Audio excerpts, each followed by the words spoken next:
The medieval kingdoms established control in the form of cultural hegemony first, and only later via economic and territorial means. It seems that this formula is still being used by Russia. The post-colonial enlightened European political culture stands in stark contrast to Russian imperialism. In a society which ignores any kind of electoral democracy and where basic human rights are blissfully ignored, the so-called soft power of culture under governmental control is easily turned into a weapon. And today it is directed against Western values.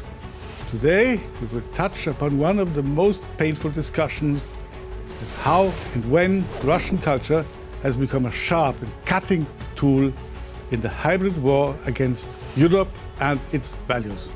My name is Gregor Razumovsky, and today we will try to find out a little bit more about Russia as it really is. No one can interfere with our offensive, so claims Mikhail Piotrovsky, the director of the most authoritative cultural institution in Russia, the Hermitage Museum in St. Petersburg. Using a deliberately militaristic language, the well-known intellectual and critic of European art, Piotrovsky treats culture as a weapon. Our cultural export is more important than the cultural import. Our exhibitions abroad are just a powerful cultural offensive. If you want a kind of special operation, which a lot of people don't like, but we are coming. In a series of outrageous statements, he has appeared as an outspoken supporter of imperial ambitions of the Kremlin. After all, we were all brought up in the imperial tradition. It's very tempting, but it's one of the, shall we say, good temptations. Piotrovsky said and continued, when cannons are speaking, muses cannot keep silent. On the contrary, they must speak out loudly. Russia's cultural presence abroad is understood as an instrument of cultural domination. Piotrovsky notes, the main result of two major Russian and European art exhibitions in Paris is interpreted solely as the Russian flag flying over the Bois de Boulogne. Piotrovsky's words acquire special value if we remember that his family has controlled the work of the Hermitage since 1964.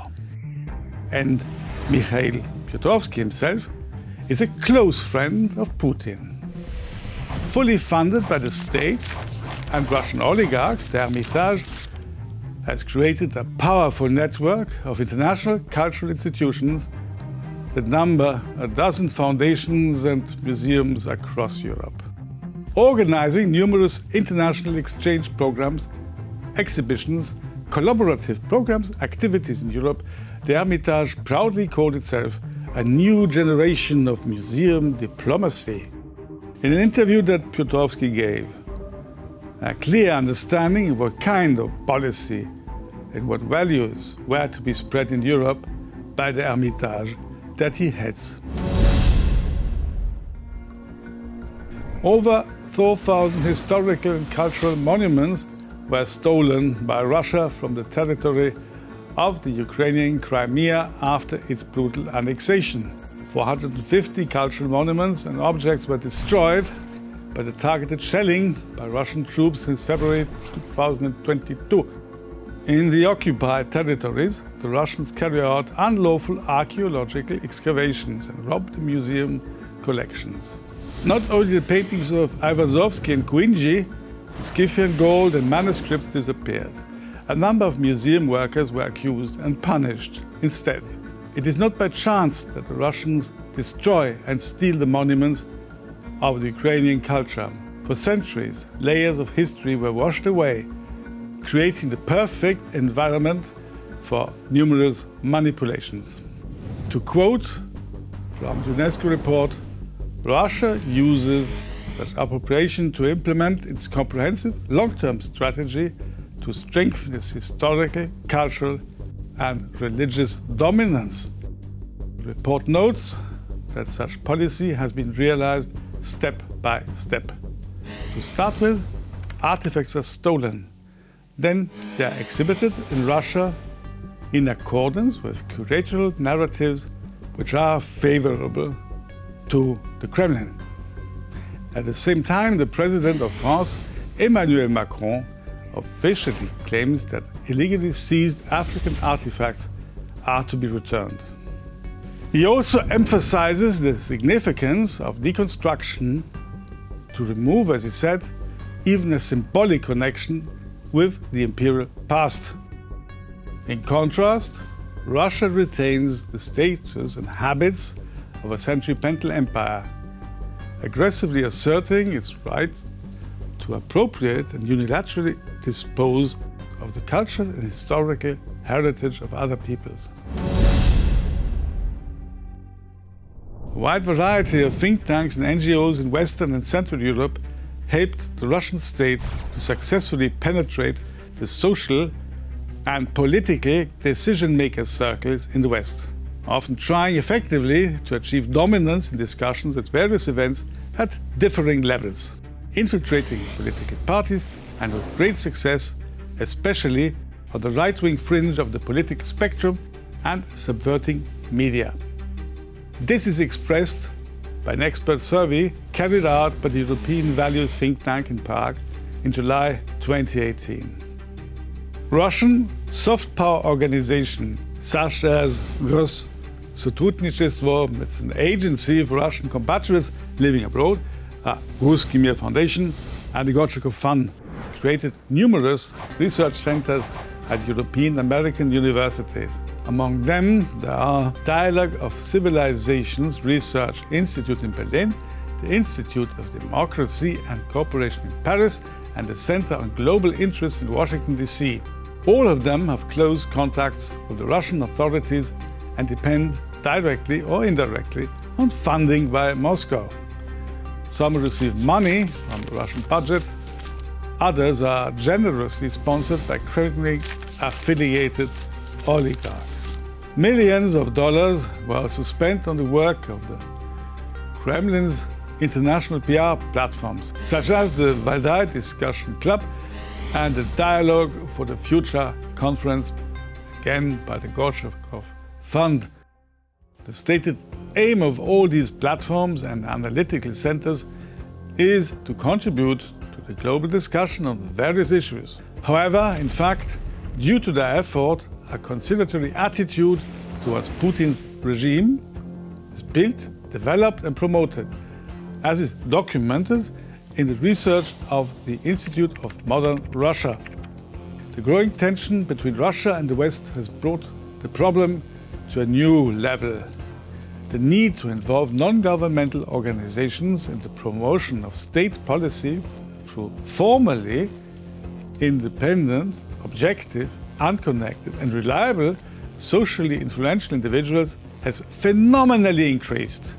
This has provoked a boom in professional opportunities for those Russian and Western intellectuals who are ready to cooperate. The Western intellectual community's ability to resist the generous temptations is thoroughly tested, and numerous offers of cooperation employed by the Kremlin to seduce Western opinion leaders are hard to reject. A star of the European classical stage, the Russian conductor of Greek origin, Theodor Kurentzis, found himself at the center of a scandal. The reason is the long-standing close financial ties to the Russian state-owned VTB bank, which is hit by sanctions. But the Russian Music Eterna Orchestra, led by Kurentzis, still exists, uninhibited. In particular, it actively tours around Europe, sponsored by VTB.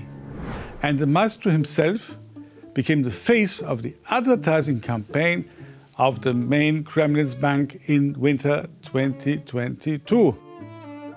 On the 24th of February 2022, when Russia bombed Kiev, Kurentzis celebrated his anniversary. Another day, and during the following week, many European publications told about the creative path of music genius and his love to citing wonderful and chaotic contradictions of Russia which cannot be understood by everyone. Till nowadays, Kurrentzis hasn't issued a single statement condemning Russia's invasion, and he hasn't terminated his cooperation with the Kremlin's bank.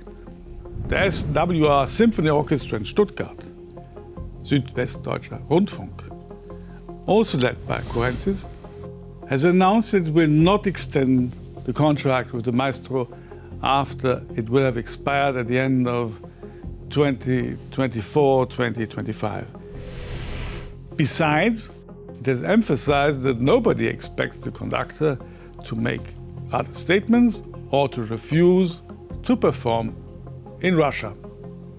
The so-called culture of availability, which is the long-term, uninterrupted presence of Russian names in the European artistic context, is one highly effective tool used to strengthen the status of the Kremlin abroad.